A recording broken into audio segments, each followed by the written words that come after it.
Analyser le statut de conservation des essences forestières d'Afrique centrale et mettre à jour la liste rouge de l'UICN, l'Union internationale pour la conservation de la nature et de ses ressources, c'est autour de ces points que se sont déroulés ces travaux au terme desquels des recommandations ont été faites. En termes de conclusion, cette recommandations ont été faites et l'une des recommandations phares qui est sortie de cet atelier, c'est de mettre en place un système de suivi.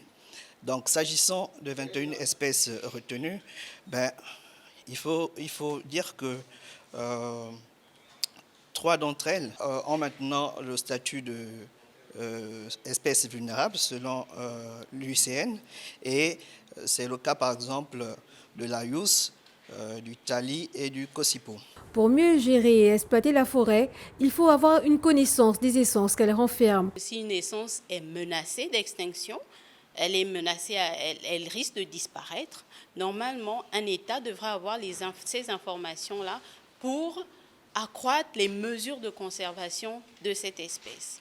Donc, le travail qui a été fait vient nous présenter un état global du niveau de vulnérabilité, de menaces sur les différentes espèces qui rentrent dans notre exploitation forestière. Ces résultats issus d'une approche méthodologique vont permettre aux pays du bassin du Congo de mieux évaluer les essences forestières.